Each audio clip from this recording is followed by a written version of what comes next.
Okay, good morning, everyone. Happy Saturday. Thank you for joining me.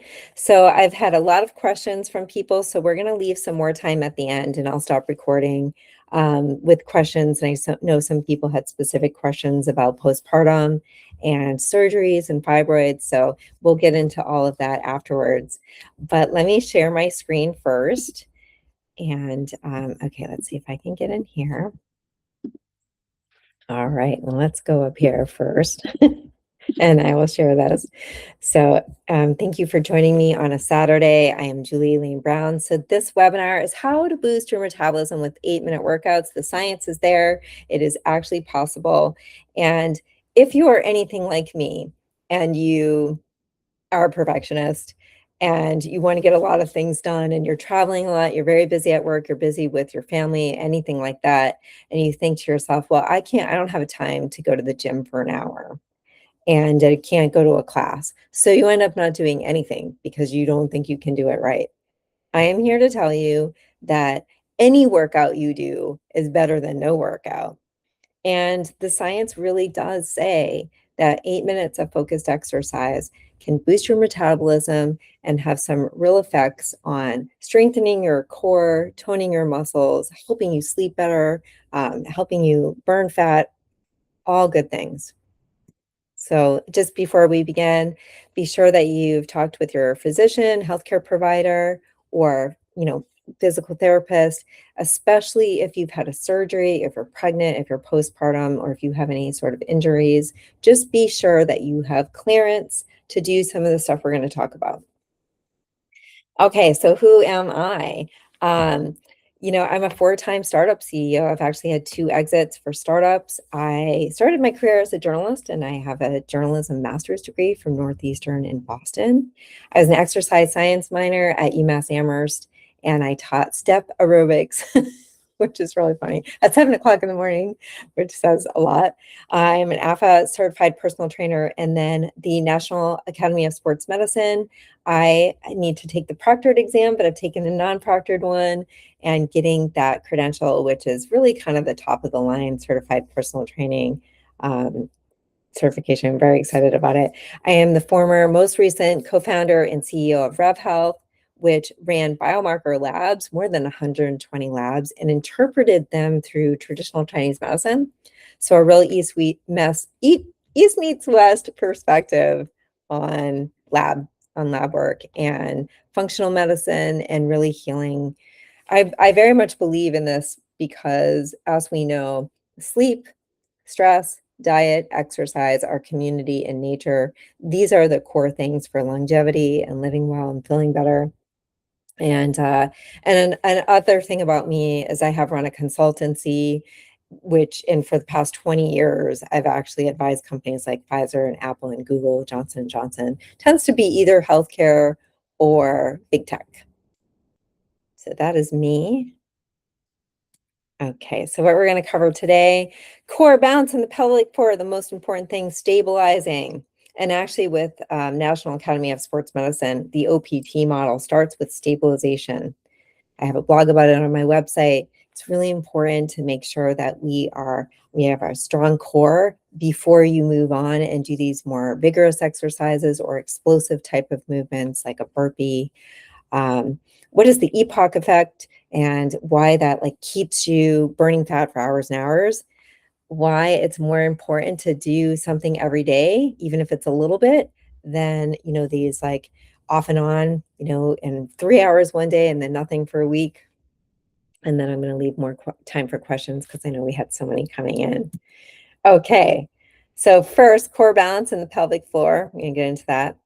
So what is core work? So if you think about it, think about right now, like on me, if I stand up, it's like, my core is here and it's also in my back.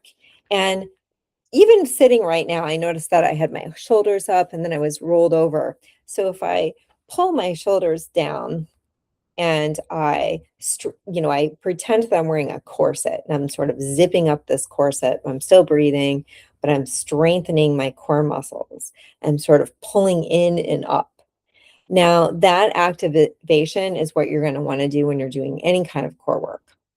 And what does it do? Well, it's going to help you not only be able to lift for things or Lower the fall risk. If you slip on something that, you can zip that up and immediately potentially like restable yourself. It's going to reduce lower back pain, help you sleep better.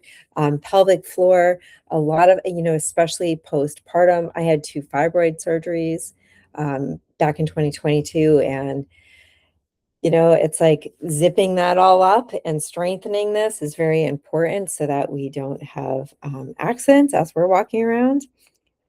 We're going to talk about anything, and especially this new thing that I'm going to be doing, which I'll talk about at the end.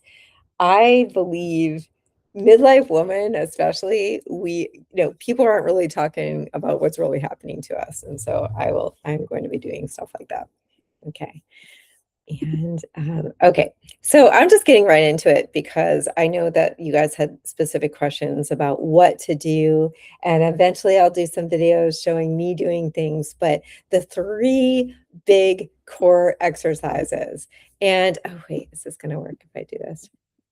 I can minimize this and get over here, I think. Okay, so plank, bird dog, and glute bridge. Okay, so a plank. So I will send pictures of planks for you guys, but the number one thing that people do is, let's say, so you can either be on, your elbows here, or you can actually kind of lift up. But what you want to make sure that you're doing is you're not rounding your back and you're not sinking in either. So no cat-cow, you want a flat back as if you're a tabletop.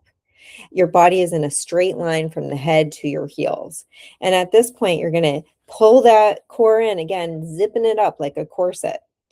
You're going to breathe steadily. You can use your phone or some sort of timer and hold for 30 seconds. Now, I guarantee you, if you haven't done this before, you're not going to be able to hold it for 30 seconds, and that's okay. You might be able to hold it for 5 seconds. Maybe it's even less, but eventually you're going to be able to get up to 30 seconds. And you can do this, and you can, do these rounds where it's like, hold this for 30 seconds, rest for 10 to 15 seconds, do it again. Bird dog. So you're still on now you're like, you're on all fours and your hands are directly underneath your shoulders at this point. So now you are a table. Now you can extend one arm, your right arm out, and then you can have your left leg out. Hold it. 1, 2, back to the table. Opposite arm, opposite leg. Hold it.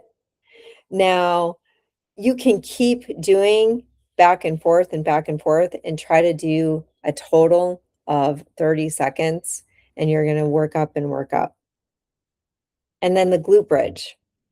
So everybody loves this, especially in yoga. I've been doing a restorative yoga class on Sunday nights, which I really love. So that glute bridge, so you're on your back, your knees are bent, your feet are flat, and you're going to press through your heels and lift your hips up to a straight line from the shoulders. So what people tend to do is they're either too low or they're too high.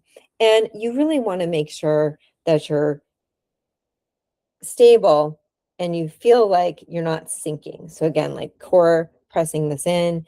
And what this actually does, and you can do a whole minute of this where you do 1, 2, and then lower down, lift it back up, 1, 2, lower back down. And I'm the type of trainer that doesn't believe that it has to be so specific. These are the 3 exercises. Doing 8 minutes of these a day. You can warm up, even just some sun salutations, arms above your head, deep breathing, and then go right into this. You can do 8 minutes of planks. If you feel like it, you can do 8 minutes of glute bridges, and you can do 8 minutes of bird dog, or you can do some sort of combination. But these are the 3 core exercises for your core. And anybody who's like, oh, well, 8 minutes isn't enough, try doing 8 minutes of plank. Try to do 1 minute total of a plank, rest, and then another minute of a plank, rest, and then another minute. And you're only like 3 minutes in, you will be tired. And you want to make sure that you're not sinking into this. So always zipping up your core. Obviously, you guys can ask me any questions. And once I get the credentialed certification, I will be opening up some group classes, as well as if anybody just wants to talk with me about putting together an exercise regimen. All these things are coming. Okay, let me try to do this. Okay, so this one is more when we're going to talk about sort of vigorous exercises and the EPOC effect and why your metabolism can get spiked up and then keep going and going.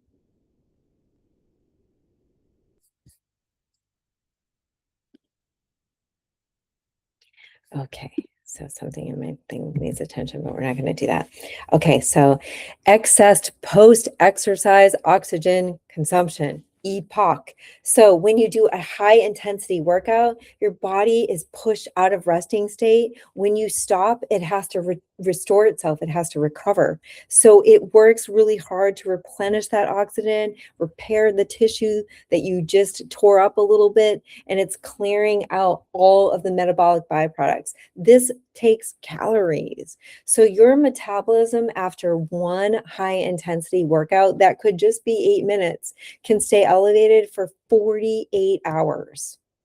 So this is why I know people who do super intense workouts 3 or 4 times a week, and they're burning fat all the time. So the general rule of thumb is, even though this core work is so very important and I believe in it, but if you want to actually lose weight, if you want to burn those calories, and especially if you like, it's like post-surgery or postpartum or just what I call the menopause, like squishy stomach, this is what you want. You want these vigorous exercise, and it only just takes 8 minutes to do this.